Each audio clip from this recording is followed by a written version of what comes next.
స్వాగతం. ముందుగా హెడ్లైన్స్. విద్యార్థుల బొట్టు తొలగించిన ప్రిన్సిపాల్, స్కూల్ ముందు హిందూ సంఘాలు, తల్లిదండ్రుల ఆందోళన.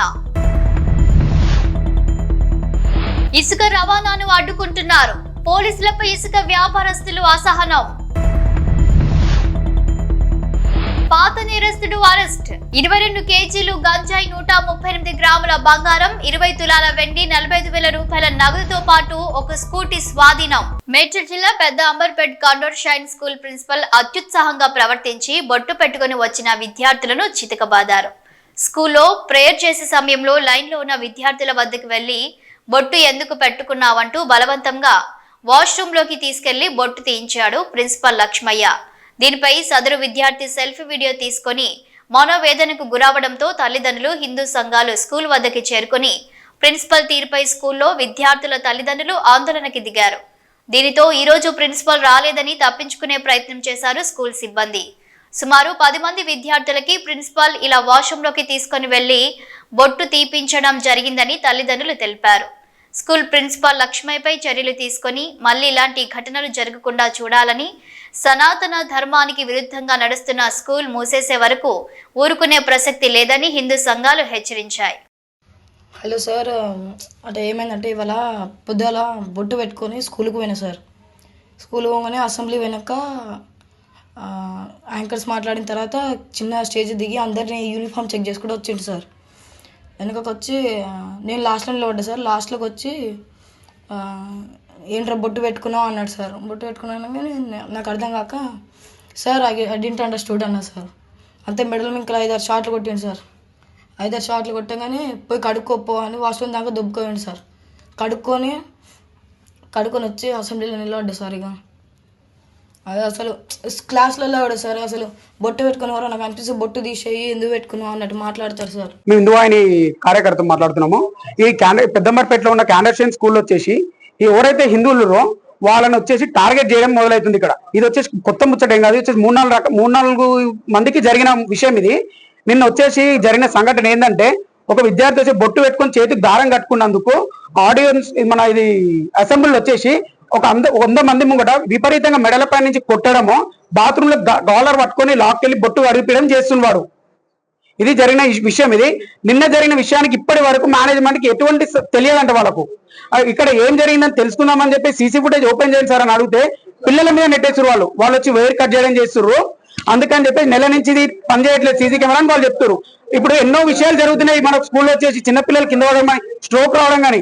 సరే ఏ విధంగా జరుగుతుందో తెలుసుకుందామని చెప్పి పిల్లంది తప్పుందో సార్ తప్పుందో అని చెప్పేసి చెక్ చేయమని అడుగుతుంటే వాళ్ళు వచ్చేసి సీసీ ఫుటేజ్ పనిచేయలేదు, 1 మంత్ మెయింటెనెన్స్ లేదని చెప్తారు. ఈ విధంగా జరుగుతుంది స్కూల్లో. స్కూల్ డ్రైవర్ వచ్చేసి పిల్లల ముందు వచ్చి స్మోక్ చేయడం జరుగుతుంది. ఇక్కడ వచ్చేసి వ్యాన్ లో పిల్లల ముందు ఏమైనా అడిగినందుకు వాళ్ళని రిటర్న్ అవుతుందంట. ఇప్పుడు ఎందుకు సార్ అని చెప్పేసి క్వశ్చన్ మళ్ళీ కొట్టడం స్టార్ట్ అవుతున్నాడు ఆ పిల్లలని. ఇప్పుడు మేము వచ్చి అడగడంలో సార్ లేడు వాళ్ళు లేడు అని చెప్పేసి వీళ్ళు కొత్త స్టోరీలు చెప్తారు. మళ్ళీ వచ్చే యాజమాన్యం ఏం చెప్తుందంటే, మేము వచ్చి నార్మల్ గా సార్ని అడగడం వల్ల సార్ ఏమైంది ఈ ఇష్యూ జరిగిందంటే కానీ అడుగుతుంటే యాజమాన్యం ఏం చెప్తుందంటే, మీకెన్ని డబ్బులు ఇవ్వాలి, ప్రెస్ రిపోర్టర్ వాళ్ళకైనా డబ్బులు ఇవ్వాలి, డీల్ చేసుకోండి అని చెప్తుంది వాళ్ళు. ఇలా జరుగుతుంది. ఇది కొత్త రోజు ఎంతో మందికి ఇస్తున్నారు ఈ విధంగా డబ్బులు. వీళ్ళు ఇది మంచి చెడు అన్ని జరుగుతున్నాయి. దాని డబ్బులతో వీళ్ళు ఎవరినంటే వాడిని కొని పడేస్తున్నారు. కాండోర్ షైన్ స్కూల్లో ప్రిన్సిపల్ లక్ష్మయ్య అని చెప్పి ఇతను ప్రతి విద్యార్థిని బొట్టు పెట్టుకున్న విద్యార్థిని డైలీ కొట్టడం జరుగుతుంది. సనాతన ధర్మానికి విరుద్ధంగా స్కూల్లో పిల్లలకి ఆయన వాళ్ళకి డైలీ ఒక క్లాస్ చెప్తుండంట. అలాగే పేరెంట్స్, ఒక్క పేరెంట్ కాదు, దగ్గర 10-15 మంది పేరెంట్స్ మేము ఇక్కడికి వచ్చినాక మమ్మల్ని కన్సిడర్ అయ్యి, అవును మా అబ్బాయి స్కూల్ కి బొట్టు పెట్టుకొని వెళ్ళాలంటే భయపడుతున్నాడు, ఏడుస్తుంటే నేనే మా అబ్బాయికి బొట్టు పెట్టి పంపించాను, ఆయన కొడుతున్నారు అని చెప్పి చెప్తున్నారు. అలాగే ఈ మేనేజ్మెంట్ ఏదైతే ఉందో ఇందులో మేము లోపలికి రాగానే మీరందరు కలిసి మీరు ఎంత డబ్బులు ఎక్స్పెక్ట్ చేస్తున్నారు, ప్రెస్ వాళ్ళకి ఇప్పుడు మేము ఎన్ని డబ్బులు ఇవ్వాలి, ఇప్పుడు మీరు దానికే కదా ఇష్యూ చేస్తున్నారు, ఈ ఇష్యూ డైవర్ట్ చేస్తున్నారు, కంప్లీట్ గా డైవర్ట్ చేస్తున్నారు. కావాలని చెప్పి ఇక్కడ మేము రాగానే ప్రతి ఒక్కరు బొట్టు పెట్టుకొని మా ముంగల నిలబడి, బొట్టు అప్పటికప్పుడు బొట్టు పెట్టుకున్నారా మన ముందు బొట్టు పెట్టుకొని మా ముంగల నిలబడి, మేము ఇట్లా హిందువులమే, మాది ఇట్లా హిందూ స్కూల్ అని చెప్పి మొత్తం ప్రోటోగండా లెక్క అన్ని ఫొటోస్ ఇక్కడ పెట్టారు. కానీ ప్రతి ఒక్క స్టూడెంట్ ని పిలిచి మాట్లాడమంటే మాట్లాడతలేరు. ఇప్పుడు సస్పెండ్ చేస్తున్నామని చెప్పి ఏదో ఉట్టిగా మాటలు చెప్తున్నారు. సస్పెండేషన్ లెటర్ లేదు. ఇప్పటి వరకు మేనేజ్మెంట్ మాకు ఎటువంటిది ఇట్లా మేము ఇగో ఈ డిమాండ్ చేస్తున్నాము అని చెప్పి ఇట్లా మేము చెప్పినా కానీ వాళ్ళు ఎటువంటి దానికి స్పందించడం లేదు కంప్లీట్ గా. ఇప్పుడు మేము డిమాండ్ చేసేది ఖచ్చితంగా సార్ వచ్చేసి అక్కడ సారీ చెప్పాలి. మేము స్టేషన్ లో ఎంఆర్ఓ గారికి కంప్లైంట్ ఇస్తాం ఇదే స్కూల్ మీద. మేము ఒక ఆర్టీఏ కూడా మేము లోకల్ వాళ్ళతోటి అందరితోటి ఇక్కడ ఒక ఆర్టీఏ చేస్తాము. అట్లాగే మేము ఇన్స్పెక్టర్ ఆఫ్ పోలీస్ ఎవరైతే ఉన్నారో లోకల్ వారంగిట్లా కలుస్తాము, వారికి ఇట్లా ఒక లెటర్ ఇస్తాము. ఖచ్చితంగా ఇమీడియట్ యాక్షన్ ఇది చేయకపోతే ఇంకొక 2 రోజుల్లో మేము పెద్ద ఎత్తున స్కూల్ ని ముట్టడిస్తున్నాము. ఇప్పుడు మేము ఖాళీ హిందూ వాహిని వాళ్ళం వచ్చాం. మేము వివిధ క్షేత్రాలు ప్రతి ఒక్కరం మేము కన్సిడర్ అయ్యి 2 రోజుల్లో వీళ్ళు ఇట్లా ఈ రోజు వెళ్ళిపోకపోతే 2 రోజుల్లో మా ప్రణాళిక చాలా తీవ్రంగా ఉంటది. స్కూల్ మీద పెద్ద ఎత్తున ధర్నాకి మేము పిలుపునిస్తాము. ఈ ఎటువంటి ఏ ఎగ్జామ్స్ ఉన్నా ఏమున్నా ఖచ్చితంగా స్కూల్ ని మాత్రం మేము వాళ్ళు యాజమాన్యం దీని మీద బయటకు వచ్చి స్పందించే వరకు మేము వదలము. 2 రోజుల్లో మాది చాలా పెద్ద ఉంటది.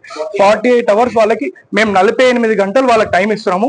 ఈ 48 గంటల్లో వాళ్ళు ఎటువంటిది మాకు ఇట్లనే రెస్పాండ్ ఇస్తే మేము 100% 2 రోజుల తర్వాత లోకల్ ప్రతి ఒక్క ఇంటికి తిరిగి దీనిపైన మేము అవేర్నెస్ తీసుకొచ్చి ప్రతి ఒక్క పేరెంట్ ని కన్సిడర్ అయ్యి మేము పేరెంట్స్ తోటి ఇక్కడ కంప్లైంట్ చేసి స్కూల్ ని ఖచ్చితంగా మేము బంద్ చేపిస్తాం. హైదరాబాద్ నిర్మాణ రంగంలో ఉపయోగపడే ఇసుకను నిర్మాణదారులకు సరఫరా చేస్తుంటే తమ వ్యాపారం పట్ల పోలీసులు ఇబ్బందులకు గురి చేస్తున్నారని ఇసుక వ్యాపారస్తులు అసహనం వ్యక్తం చేస్తున్నారు. మంగళవారం నాడు కూకట్పల్లి నియోజకవర్గం బీఆర్ఎస్ ఎమ్మెల్యే మాధవరం కృష్ణారావును తన క్యాంపు కార్యాలయంలో కలిసి వినతి పత్రాన్ని అందజేశారు. ఈ సందర్భంగా వారు మాట్లాడుతూ ఎన్నో ఏళ్లుగా ఇసుక వ్యాపారం చేస్తున్నామని ఇప్పుడు పోలీసులు తాము ఇసుక సరఫరా చేస్తున్న వాహనాలను సీజ్ చేస్తూ ఇబ్బందులు పెడుతున్నారని అన్నారు. ఇదేమిటని ప్రశ్నిస్తే పైనుండి ఆదేశాలున్నాయని సమాధానం ఇస్తున్నారని వాపోయారు. తెలంగాణ ప్రభుత్వానికి ఇసుక సరఫరా కోసం డీడీ చెల్లించి పెద్ద లారీలలో తెచ్చిన ఇసుకను డంపు చేసి లారీ వెళ్లలేని కాలనీలు, ఇండ్ల నిర్మాణాల వద్దకు ఆటోలలో, టిప్పాలలో ఇసుకను సరఫరా చేస్తుంటే ఇప్పుడు వాటిని కూడా ఎంఆర్ఓ పోలీసులు సీజ్ చేసి ఇబ్బందులకు గురి చేస్తున్నారని ఎమ్మెల్యేకు తెలియజేశారు. నా పేరు అంకంరావు, మాది మా దగ్గర మేము చిన్న వ్యాపారం చేసుకుంటాం. ఇసుక వేసుకుంటాం. ఆ చిన్న ఇసుక వేసుకున్న దాంట్లో ట్రాక్టర్తో, టాటా ఏసులతో, ఆటోలతో చిన్న గల్లీల్లో వ్యాపారం చేసుకుంటాం. అటువంటి మమ్మల్ని వచ్చేసి మొత్తం ఆటోలు, లారీలు ఇవంతా సీజ్ చేస్తూ ఉన్నారు. ఎందుకని ప్రశ్నిస్తే వాళ్ళు మమ్మల్ని ఉల్టా ఏ బిల్లు ఉందా, మైనింగ్ బిల్లు ఉందా అని చెప్పేసి మమ్మల్ని కొంచెం బాగా ఇబ్బంది పడుతుంది. వచ్చేసి ఒక్కొక్క బండి మీద 5 మంది 6 మంది లేబర్లు, డ్రైవర్లు బతుకుతూ ఉన్నారు. ఇప్పుడు మా బండ్లన్నీ సీజ్ చేస్తూ ఉంటే మేము ఏ విధంగా ఎవరిని అప్రోచ్ అవ్వాలనేది మాకు అర్థమవుతుంది. సిఐ గారిని అడిగితే పైనుంచి ఆర్డర్ అని చెప్తారు. ఎంఆర్ఓ దగ్గరికి వెళ్తే వాళ్ళు పైనుంచి ఆర్డర్ అంటారు. మేము ఎవరి దగ్గరికి వెళ్ళాలి, సమస్యకు పరిష్కారం ఉందని దొరకట్లేదు. అందుకని మన ఎమ్మెల్యే గారి దగ్గరికి వచ్చారు. ఇప్పుడు మేము గత 93-94 నుంచి చేస్తున్నామండి. 10 ఏళ్ళలో కూడా ఇప్పుడు కూడా ఎవరు పట్టుకోవడం కానీ అటువంటిదే లేదు. ఏదంటే పెద్ద బండి వెహికల్తో వస్తుంది. చిన్న గలీలోకి వెళ్ళకపోతే మా చిన్న టిప్పర్లు మేము ఏదైతే కొత్త బండ్లు తెచ్చుకొని ఫైనాన్స్ కట్టుకుంటా ఉన్నామో ఆ బళ్ళలో కొట్టుకొని సైట్లలో చిన్న సైట్లో 10 టన్నులు కావాలి, 5 టన్నులు కావాలి మా దగ్గరకు వచ్చి వాళ్ళు అడగడం జరుగుతుంది. మేము తీసుకెళ్ళి డంపు చేసి వాళ్ళ దగ్గరికి అమ్మేస్తాం. ఇలాగా ఇప్పటి నుంచో జరుగుతుంది. గత 10 ఏళ్ళలో ఏనాడు కానీ ఒక పోలీసు వాళ్ళు వచ్చి కానీ, ఒక ఎంఆర్ఓ కానీ, ఒకళ్ళు కానీ ఎవరు వచ్చింది లేదు. ఇప్పుడు డైరెక్ట్ ఎక్కడైతే డంపు చేస్తే ఆ డంపుని సీజ్ చేస్తున్నారు. ఏదైనా బండ్లలో ఉంటే సీజ్ చేస్తున్నారు. లేదంటే డబ్బులు కనుక ఇచ్చామా వదిలేస్తున్నారు. డబ్బులు ఇవ్వకుండా ఒకవేళ ఎదిరించి మాట్లాడామా బండి సీజ్. ఇసుక వాళ్ళే ఎంఆర్ ఆఫీస్లో కాల్ చేసుకుంటున్నారు. గత 2 రోజులు 3 రోజుల క్రితం కూడా మా బండ్లు దొరికినాయి. మాదాపూర్ పిఎస్లో పెట్టాం. మాదాపూర్ పిఎస్ డైరెక్ట్ తీసుకెళ్ళారు. ఎంఆర్ ఆఫీస్లో శాండ్ సప్లై తీసుకుని దాంట్లోకి డంప్ చేసుకున్నారు. ప్లస్ 20,000 రూపాయల ఫైను, ఎక్స్ట్రా పైసలు కూడా మళ్ళీ యాడ్ చేసి మళ్ళీ గవర్నమెంట్కి డీడీ కట్టమంటే బ్యాంకులో కట్టేసి వేసాం. ఆ ఇసుక పోయింది, డబ్బులు పోయినాయి. 4 రోజులు బండిలో తీసుకురావడానికి 4 రోజులు తిరిగాం. ఎవరిని అడిగినా మాకు తెలియదు. పై ఆఫీసుని పైనుంచి ఆటోలు చెప్తున్నారు. ఏ ఒకటి పరిష్కారం మాకు దొరకట్లా. ప్రతిరోజు దినదిన గండం అనే టైపే మాది ఉంది. అక్కడ తిరిగి బండి తిప్పుదామంటేనేమో భయం పడుతుంది పట్టుకొని. ఈరోజు దొరికింది డబ్బులు కడుతున్నాం, రేపు పొద్దున మళ్ళీ చేయాలంటే డబ్బులు లేవు, ఈఎంఐ కావాలంటే డబ్బులు లేవు. తినడానికి కూడా ఇంకా పరిస్థితి మరీ ఘోరంగా అయిపోతుంది. బతకాలన్నా చావాలన్నా ఏదైనా నిర్ణయం ఒకటే చెప్తే ఈ గవర్నమెంట్ నుంచి మేము ఉండమంటే ఉంటాం, లేదంటే చావమంటే చావడం పరిష్కారం ఉంది. ఈఎంఐ కట్టలేము, ఫైనాన్స్ వాళ్ళకి ఇచ్చి మేము చచ్చిపోవడమే కారణం. ఇంతకు మించి ప్రతి కారణం లేదు. గౌరవైన కూకట్పల్లి ఎమ్మెల్యే గారిని మేము వేడుకున్నాం. వచ్చి ఈరోజు లెటర్ ఇవ్వడం జరిగింది. మా యందు దయ ఉంచి ఏదో పరిష్కారం తొందరగా తేవాల్సిందా కోరుకుంటున్నాం. నర్సీపట్నం పోలీసులు పాత నేరస్తుడు రౌతు మల్లేష్, అతడి అనుచరుడు గెడ్డెం రామ్ నవీన్లను అరెస్టు చేశారు. నిందితుల నుంచి 22 కేజీలు గంజాయి, 138 గ్రాముల బంగారం, 20 తులాల వెండి, 45,000 రూపాయలు నగదు, ఒక స్కూటీ, కత్తులు, రాడ్డులతో పాటు 3 సెల్ ఫోన్లు స్వాధీనం చేసుకున్నారు. నర్సీపట్నం పోలీసులు వాహనాలు తనిఖీలు చేస్తుండగా విశాఖ జిల్లా గాజువాకకు చెందిన పాత నేరస్తుడు రౌతు మల్లేష్, నర్సీపట్నంకు చెందిన గెడ్డెం రామ్ నవీన్ ఇద్దరు ఏజెన్సీ నుంచి గంజాయిని కొనుగోలు చేసుకుని స్కూటీ మీద నర్సీపట్నం వస్తుండగా వాహనాల తనిఖీలో భాగంగా వారిని తనిఖీ చేయగా వారి వద్ద 22 కేజీల గంజాయితో పాటు బంగారం కూడా స్వాధీనం చేసుకున్నామని తెలిపారు. రౌతు మల్లేష్ మీద గాజువాక పోలీస్ స్టేషన్లో షీట్ ఓపెన్ చేశారని, ఇతను వివిధ జిల్లాల్లోనూ దొంగతనాలు చేస్తూ పట్టుబడి 100కు పైగా కేసుల్లో ఉన్నాడని, 66 కేసులు విచారణలో ఉన్నాయని, చాలా కేసుల్లో జైలు జీవితం కూడా గడిపాడని తెలిపారు.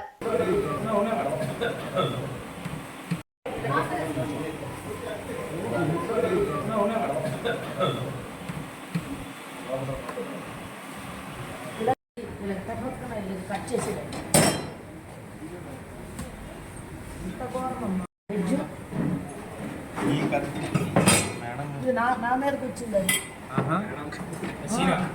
నా పేరు కాంట్రాక్టర్ నుంచి లంచం తీసుకుంటూ GHMC deputy executive engineer Dashrath ACB అధికారులకు చిక్కాడు. క్వాలిటీ క్లియరెన్స్ రిపోర్ట్ ఇచ్చేందుకు 20,000 లంచం తీసుకుంటూ రెడ్ హ్యాండెడ్ గా పట్టుబడ్డాడు. జిహెచ్ఎంసీ డివిజన్ 2లో ఓ కాంట్రాక్టర్ రోడ్డు నిర్మించాడు. బిల్లుల చెల్లింపు కోసం Banjara Hills division quality control DE Dashrath వద్దకు ఫైల్ వెళ్లింది. ఇందుకోసం దశరథ్ ఆ కాంట్రాక్టర్ ను 30,000 రూపాయల లంచం అడిగాడు. మొదటి విడతగా కాంట్రాక్టర్ వద్ద 10,000 అడ్వాన్స్ తీసుకున్నాడు. క్వాలిటీ రిపోర్ట్ ఇచ్చే సమయంలో మిగతా డబ్బు ఇవ్వాలని సూచించాడు. దీంతో బాధితుడు ఏసీబీని ఆశ్రయించాడు. వారి సూచన మేరకు సోమవారం 20,000 అందించగా ఏసీబీ అధికారులు రెడ్ హ్యాండెడ్ గా పట్టుకున్నారు. అతడిని నాంపల్లిలోని స్పెషల్ కోర్టులో హాజరుపరిచారు.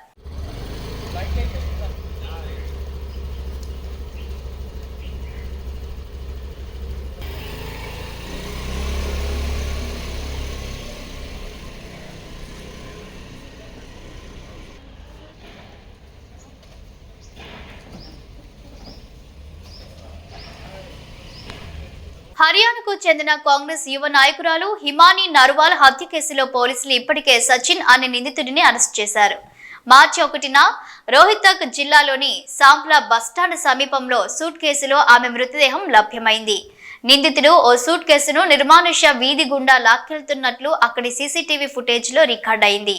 హిమానీ నివాసం సమీపంలో ఈ దృశ్యాలు నమోదయ్యాయని పోలీసులు వెల్లడించారు.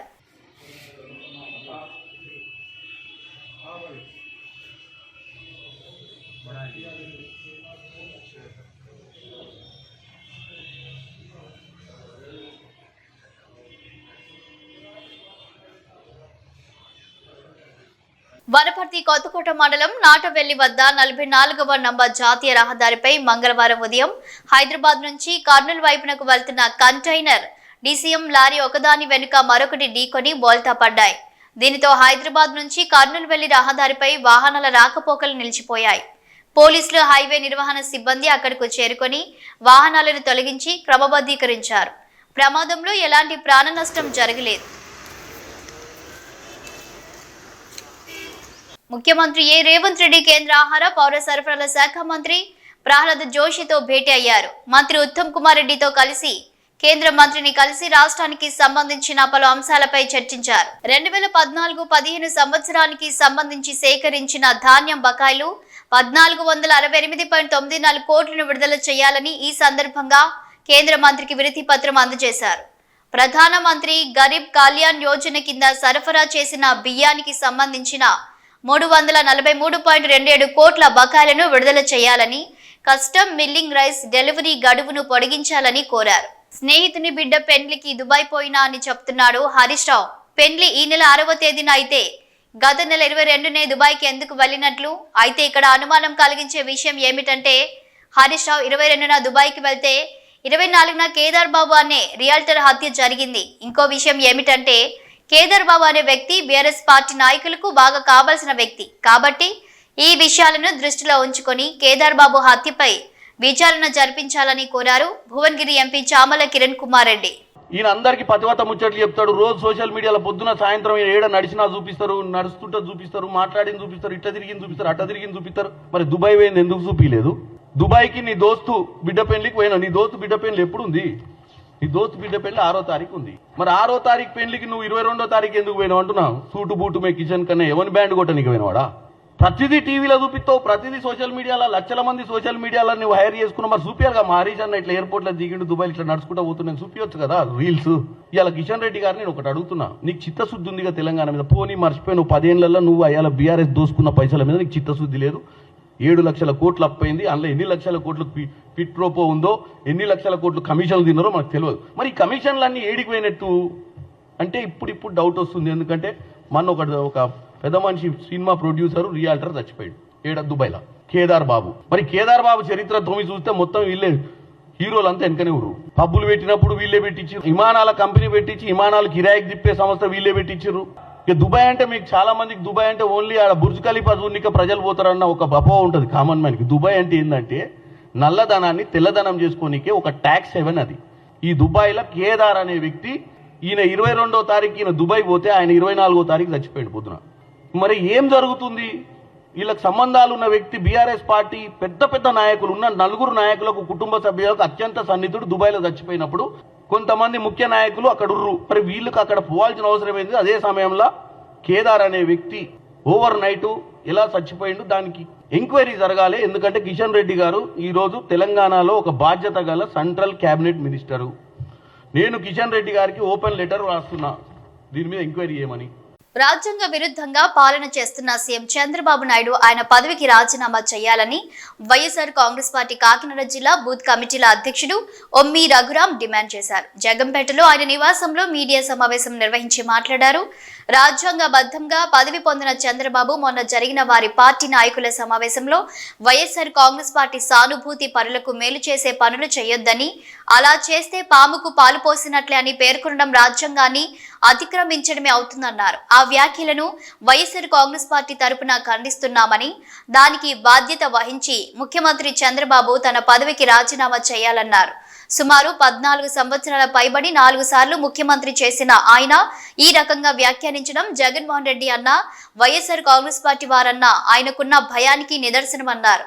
ఇదంతా చంద్రబాబు సగం మంది అర్హులకు పథకాలు ఎగ్గొట్టే కుట్రలో భాగమే అన్నారు.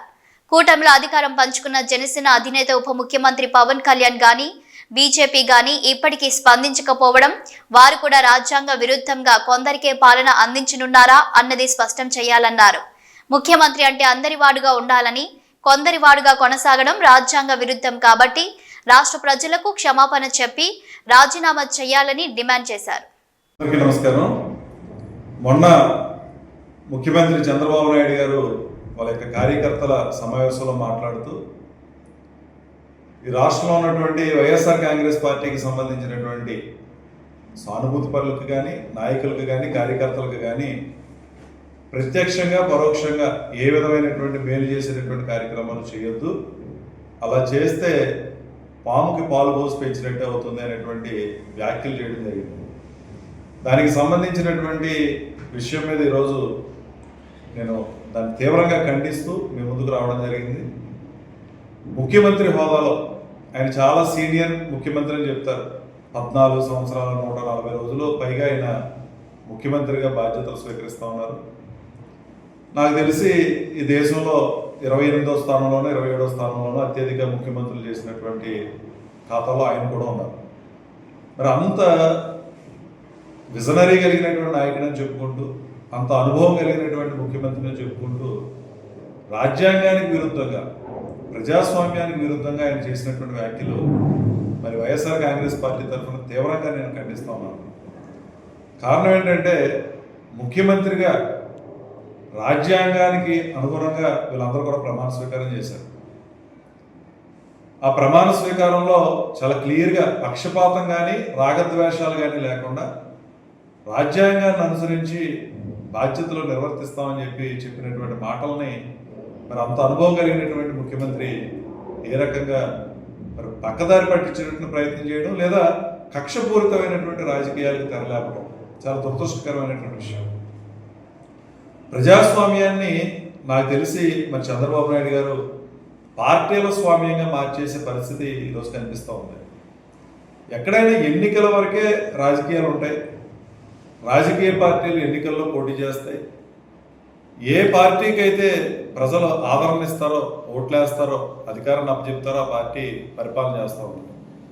రాజకీయాలు అయిపోయిన తర్వాత, ఎన్నికలు అయిపోయిన తర్వాత ఎమ్మిగనూరులో పట్టణంలో నందమూరి తారక రామారావు మరియు బివి మోహన్ రెడ్డి విగ్రహాలు ఏర్పాటు చేయాలి.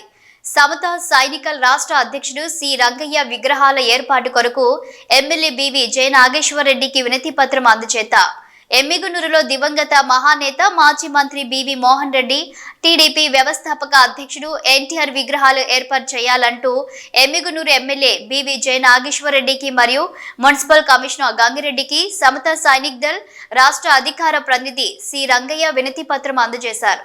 ఈ సందర్భంగా ఆయన మాట్లాడుతూ ఎమ్మిగనూరు నియోజకవర్గం అభివృద్ధికి కృషి చేసిన మహనీయుడు కీర్తిశేషులు బివి మోహన్ రెడ్డి అని, అలాంటి మహానుభావుడి విగ్రహం పట్టణంలోని శ్రీనివాస సర్కిల్ నందు ఏర్పాటు చేయాలని, అలాగే విశ్వనట నట సార్వభౌమ తెలుగుదేశం పార్టీ వ్యవస్థాపకుడు నందమూరి తారక రామారావు విగ్రహం కూడా శివ సర్కిల్ నందు ఏర్పాటు చేయాలని సమత సైనిక్ దళ్ రాష్ట్ర అధికార ప్రతినిధి రంగయ్య డిమాండ్ చేశారు. గతంలో ఎన్నోసార్లు వినతి పత్రం సమర్పించామని, అధికారులు మా మాట వినడం లేదని, లేదంటే ప్రజలందరూ కలిసి స్వయంగా మేమే విగ్రహాలు ఏర్పాటు చేసుకుంటామని ఆయన హెచ్చరించారు. ఆంధ్ర రాష్ట్రంలో ఎమ్మిగనూరు ఎమ్మిగనూరు నియోజకవర్గము దాదాపుగా చేనేతలు అత్యధికంగా ఉన్నటువంటి జనాభా ఉన్నటువంటి ప్రదేశము. ఇక్కడ గతంలో 40,000 మంది జనాభా నుంచి 1,00,000 పైచిలుకున్నటువంటి జనాభా కలిగిన నియోజకవర్గము. ఎక్కడే కానీ పరిశుభ్రతలో కానీ, ఆరోగ్యం పరంగా కానీ, విద్య, వైద్యం, ఉపాధి, వ్యాపారం, రాజకీయం, సామాజిక అన్ని గుణాలకి ఇక్కడ అనువైనటువంటి ప్రదేశంగా ఎక్కెక్కడో ఇతర జిల్లాల నుంచి కూడా ఇక్కడ వచ్చి నివాసం చేస్తున్నటువంటి పరిస్థితి ఈ ఎమ్మిగనూరుది. ఈ ఎమ్మిగనూరుని దిశ మార్చినటువంటి ఘనత స్వర్గీయ బివి మోహన్ రెడ్డి గారికి చెందుతుంది. ఎందుకంటే ఎక్కడ కూడా మ్యాప్లో కనబడినటువంటి ఎమ్మిగనూరుని ఈ రాయలసీమ ప్రాంత నియోజకవర్గాలన్నీ ఎమ్మిగనూరు వైపు చూస్తున్నాయంటే ఆయన చేసినటువంటి అభివృద్ధి రాబోయేటువంటి భవిష్యత్ తరాలకి తెలియజేయాల్సినటువంటి బాధ్యత ప్రతి ఎమ్మిగనూరు సభ్యులకి ఉంది, ప్రజలకి ఉంది. కాబట్టి ఖచ్చితంగా మా డిమాండ్ ఏంటంటే, గతంలో కూడా ఎన్నో మేము రిప్రజెంటేషన్లు ఇచ్చినా కూడా అధికారులు స్పందించలేదు. తక్షణమే శ్రీనివాస సర్కిల్లో స్వర్గీయ బివి మోహన్ రెడ్డి గారి విగ్రహాన్ని ఏర్పాటు చేసి, అదేవిధంగా శివ సర్కిల్లో అక్కడ ఎన్టీఆర్ గారి విగ్రహాన్ని ఏర్పాటు చేయాలి. ఎందుకంటే కంచుకోటైనటువంటి తెలుగుదేశం పార్టీకి కంచుకోటైనటువంటి ఎమ్మిగనూరు నియోజకవర్గంలో మా స్వర్గీయ ఎన్టీ రామారావు గారి కానీ బివి మోహన్ రెడ్డి గారి విగ్రహాలు లేకపోవడం చాలా దుర్మార్గమైనటువంటి పరిస్థితి ఇది. ఎందుకంటే మా భావితరాలకి చెప్పుకోవాల్సినటువంటి అవసరం మాకు ఎంతైనా ఉంది. ఎందుకంటే అభివృద్ధి అంటే ఒక బివి కుటుంబానికి మాత్రమే చెందుతుంది ఇక్కడ, అంతేకాని రాజకీయంగా కానీ ఇప్పుడు ఆయన రాబోయేటువంటి తరాలకి రాజకీయం ఎలా చేయాలో నేర్చుకోవాల్సినటువంటి అవసరం ఎంతైనా ఉంది. ఎందుకంటే రాజకీయంలో కానీ, అభివృద్ధిలో కానీ, సంక్షేమంలో కానీ ఆ ఇంటికి, ఆ కుటుంబానికి, బీవీ కుటుంబానికి మాత్రమే చెందుతుంది. కాబట్టి మా తరం ఎట్లా అయిపోయింది, మా భావి తరాలకి పలానా టైంలో పలానా నాయకుడు ఉన్నాడు అనేటువంటి చెప్పేటువంటి ఒక పరిస్థితి రావాలి. అందుకోసమనే ఇది చిరకాల కోరిక. దశాబ్దాలుగా మేము రిప్రజెంటేషన్లు ఇస్తానే ఉన్నాము, వెనక వేస్తానే ఉన్నారు అధికారులు. ఎందుకు స్పందించలేదో అర్థం కావడం లేదు. తక్షణమే శ్రీనివాస సర్కిల్లోన స్వర్గీయ బివి మోహన్ రెడ్డి గారి విగ్రహాన్ని ఏర్పాటు చేయాలి. అదేవిధంగా శివ సర్కిల్లో స్వర్గీయ ఎన్టీఆర్ రామారావు గారి విగ్రహాన్ని ఏర్పాటు చేసి ఈ చిరకాల కోరిక, దశాబ్దాలుగా పోతున్నటువంటి చిరకాల కోరికని తక్షణమే అధికారులు స్పందించాలి. అదేవిధంగా ఎమ్మెల్యే గారు కూడా రిప్రజెంటేషన్ ఇచ్చాము. తక్షణమే స్పందించి దీని మీద భూమి పూజ చేయాలి. దీన్ని ఏమాత్రం నిర్లక్ష్యం చేసినా సామాన్య ప్రజలందరం వెళ్ళి కూడా మేమే భూమి పూజ చేసేసి అక్కడ విగ్రహ ఏర్పాటుకు మేము చర్యలు తీసుకుంటామని కూడా మేము తెలియజేస్తా ఉన్నాము. నా పేరు సి రంగయ్య, సమతా సైనిక్ దళ్, అధికార రాష్ట్రపతిని. జై భీమ్. బులెటిన్ ముగించే ముందు హెడ్లైన్స్ మరోసారి. విద్యార్థుల బొట్టు తొలగించిన ప్రిన్సిపాల్, స్కూల్ ముందు హిందూ సంఘాలు, తల్లిదండ్రుల ఆందోళన. ఇసుక రవాణాను అడ్డుకుంటున్నారు, పోలీసులపై ఇసుక వ్యాపారస్తులు అసహనం.